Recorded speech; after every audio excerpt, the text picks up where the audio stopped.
Amici bellini, ci siamo, il sorteggio è stato fatto, parliamo un pochino perché si possono dire, non si può dire il fatto che le devi incontrare tutte, perché può essere qualcuno non la incontri e dobbiamo parlarne. Poi ci mettiamo dentro tutti gli argomenti perché ha parlato De Bruyne, ci sono le novità sul fatto degli striscioni, i tifosi hanno risposto a De Laurentiis, parliamo un po' di tutto, cominciamo.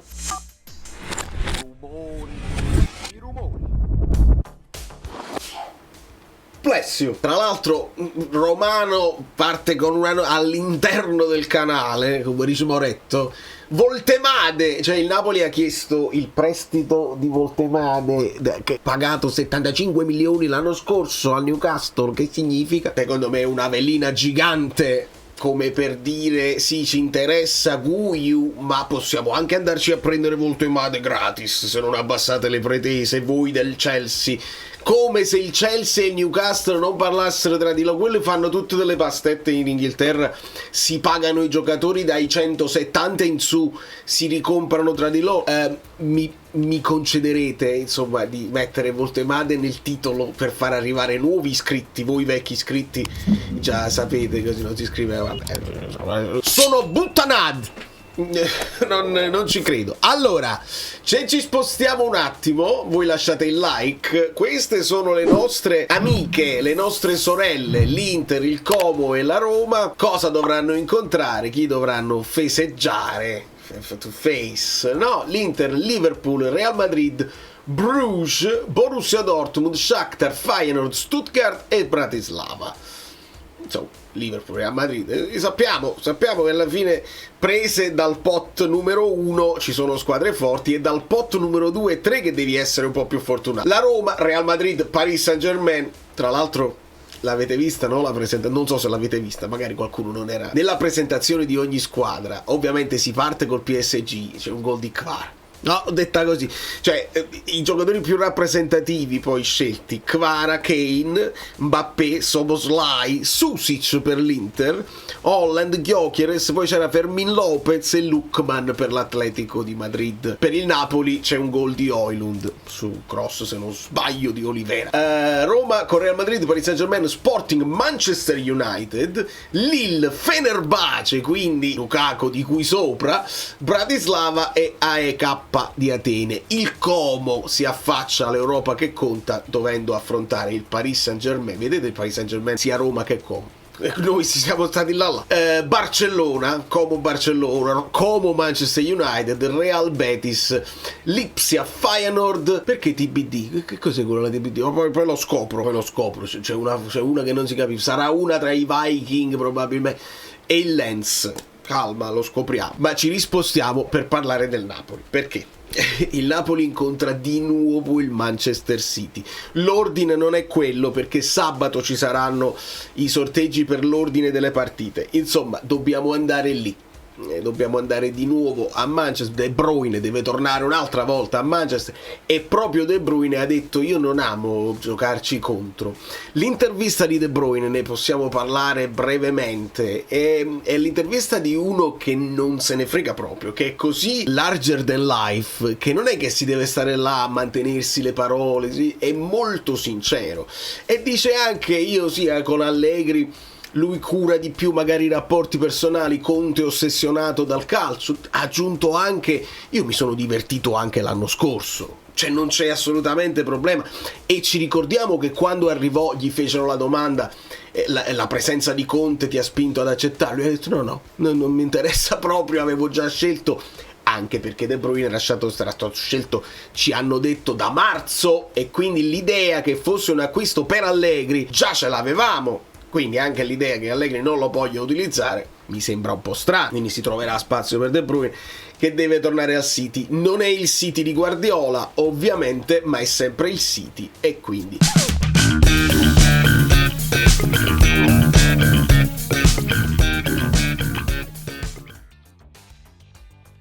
una sfida di grande fascino. Speriamo che possiamo farci almeno tutta la partita in 11 contro 11, così da non dover togliere De Bruyne da mezzo al campo. Dopodiché in casa nostra arriva l'Arsenal, campioni d'Inghilterra, molta più consapevolezza oramai delle loro forze, Arteta, eccetera eccetera. Inutile soffermarsi tanto sulle big, saranno sfide entusiasmanti, molto difficili, dove mi aspetto che siamo così per fare i contropiedi, ma vediamo, perché può essere che Allegri ci sorprenda. Dopodiché Club Brugge e Porto dalla pot numero 2, e insomma secondo me sfide interessanti. Il Club Brugge per esempio è quello che ha in attacco il 3 soldi, quello forte, non il 3 soldi ex Sassuolo con 2 S, è quello l'attaccante forte. E in porta hanno messo Sommer, hanno preso il Sommer che l'Inter ha ceduto, e quindi squadra belga, tante cose, anche tutti incastri con il nostro belga, perché poi Lukaku se n'è andato, Gong l'abbiamo dato, e quindi però Club Brugge, se non sbaglio, mi confermerete nei commenti, ex squadra di Lang potrebbe essere, quindi gli intrecci sono questi qua. Il Porto ovviamente significa Farioli, un altro di quegli allenatori italiani in rampa di lancio, che se vai a vedere non è che ha quella sfrontatezza di alcuni, tipo del De Zerbi, così, è uno un po' più allegriano se vogliamo, ma voglio essere preciso quando poi faremo l'analisi. La particolarità è che c'è con loro Gabry Veiga, il famoso Gabry Veiga. Ecco perché si ricollega con Fabrizio Romano che dice la cosa di volte ma non è un here we go, ha detto il Napoli, ha chiesto, ha telefonato, ma lo tenete in prestito, magari quello ha detto no, e m'hanno attaccato. Tra l'altro abbiamo visto presente al sorteggio un Edo molto assonnato, come spesso capita che lo inquadrano e lui scapocchia con gli occhi quasi chiusi, non bello. Villarreal away, il famoso Pepe, incontreremo il Pepe, che ricordate, le mozzarelle eccetera eccetera. Mika Tuadze in attacco con lui, ex squadra di Rafa Marin, quindi anche lì una cosa interessante. Dopodiché il Bodo Glimt, che ha fatto piangere molte squadre italiane, ce lo ricordiamo benissimo. L'unica cosa tra virgolette positiva è che non andiamo noi da loro, vengono loro da noi, e quindi non c'è la scusa del clima, del campo diverso eccetera eccetera. Bisogna fare la partita e basta, senza sottovalutarli, perché se poi sento che no, ma quella è facile, i salmonari eccetera eccetera, basta ricordarsi la fine che ha fatto l'Inter, tornare indietro quando hanno incontrato la Roma, la Lazio. Dobbiamo stare molto calmi. Dopodiché altra squadra norvegese che viene da noi, i Viking, non ne ho proprio idea, faranno una cosa, non li conosco proprio. E trasferta in Azerbaijan per incontrare il Sabah, che non ho idea, e lo approfondiremo più in là. Quindi questo è il gironcino, diciamo, del Napoli, che ci deve portare a fare quei 12 punti, quei 13 punti che si possono sperare di fare per almeno superare il turno. Io non dico che è impossibile, non dico nemmeno che è facile, però deve la dignità di una squadra puntare almeno a finire, a passare questo turno per dare quella soddisfazione di andare avanti, perché altrimenti è un grosso fallimento e se ne deve parlare così. Allegri l'ha sempre detto, ha detto dobbiamo stare per marzo in tutte le competizioni, e speriamo di farlo. Dopodiché, visto che se ne è parlato e qualcuno mi ha incalzato chiedendomi un mio commento su questa cosa qua, volevo saperne qualcosa in più, perché quando si è saputo che il fatto De Laurentiis non vuole gli striscioni più da parte dei tifosi, il fatto si aumenta di particolari, dice De Laurentiis vuole vendere quegli spazi agli sponsor. Dopodiché varie ricostruzioni da parte di siti dove ci sarebbero stati degli incontri tra gli ultra, De Laurentiis, la presenza addirittura di Valentina a fare da mediatrice, tutta una serie di cose. Gli ultra hanno preso parola e leggiamo: in questi giorni stiamo assistendo alle solite esternazioni del presidente Aurelio De Laurentiis, il quale non è nuovo ad interventi privi di fondamento, in tanti si sono affannati a ricostruirne le motivazioni. Il tifo organizzato, il mondo ultra, ci tiene a precisare che in occasione dei festeggiamenti del centenario non c'è stato nessun contatto con la società sportiva Calcio Napoli, che anzi in maniera grossolana ha provato in più occasioni a far desistere ospiti e calciatori che avevano già dato la loro adesione alla festa del 31 luglio. Ribadiamo a gran voce che non ci sono mai stati incontri o inviti ufficiali per la rappresentazione teatrale, quella insomma un po' sarcastico, perpetrata dallo stesso presidente lo scorso 1 agosto. Successivamente, durante il consueto saluto alla squadra squadra a Castel di Sangro, ha esplicitato la sua prima ripicca, ossia il diniego di partecipare al ritiro della squadra. Volontà assolutamente disattesa, in quanto il tifo organizzato come sempre è stato presente a sostegno. Ma venendo alla questione che ci sta più a cuore, delle ultime ore la notizia che il presidente De Laurentiis ha provato a inserire una clausola nel regolamento d'uso, ossia l'eliminazione totale degli striscioni, cercando di ottenere così un doppio risultato. In primo luogo, sacrificare l'anima del tifo partenopeo per 4 spiccioli, sostituendo un tempio sacro come lo Stadio Maradona in un cartellone pubblicitario con annessi sponsor. In secondo luogo, per portare a termine il suo disegno malcelato di eliminare il tifo organizzato. Vorremmo ricordare al signor De Laurentiis che il tifo organizzato e il mondo ultra sono delle pisciatelle. Sembra quasi che sai, poco. Allora,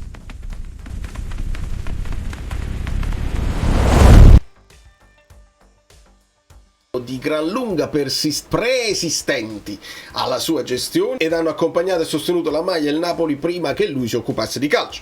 Il signor De Laurentiis deve tenere bene a mente che lui è il solo proprietario della società sportiva, ma Napoli e il Napoli sono e saranno per sempre della gente. Chiara, no? La sovrapposizione, la contrapposizione in termini che si ripete e che non è una storia nuova e che dopo alcune annate molto belle nell'anno del centenario si dovrebbe evitare. È evidente che ad ogni possibilità De Laurentiis cerchi di prendere le distanze, lo abbiamo visto e lo ha detto anche chiaramente ad alta voce. È anche evidente che insomma non si può vietare i vessilli, gli striscioni eccetera eccetera. Mi sembra un unicum che andrebbe evitato, proprio perché, e lo dice anche la questura, dice si creano problemi di ordine pubblico, poi uno cerca di farli entrare comunque, i responsabili diventano gli steward, quelli dello stadio, a metà tra quello che è il comune o il Calcio Napoli, e diventa subito lo scaricabarile di chi è la responsabilità e di dove trovare gli eventuali colpevoli, perché poi il tifoso